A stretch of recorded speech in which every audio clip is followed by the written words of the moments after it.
টব দেখেই মোটামুটি একটা ধারণা আপনারা সবাই করে ফেলেছেন যে কোন জায়গায় দেখাচ্ছি।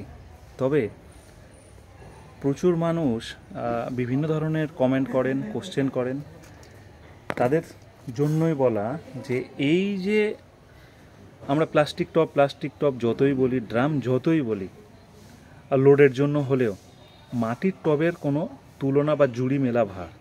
মাটির টবই হয়, এবং সেটা আপনারা মোটামুটি যারা মৌসুমীদির মুর্শিদাবাদের যে ভিডিও যারা দেখেছেন একমাত্র তারাই জানেন যে গাছের গ্রোথ কিভাবে বাড়ে। সেটা দেখতে পাচ্ছেন তো, প্রত্যেকটা গাছের গ্রোথ ভালো, ভীষণ সুন্দর, আর ফলেরও সংখ্যা প্রচুর।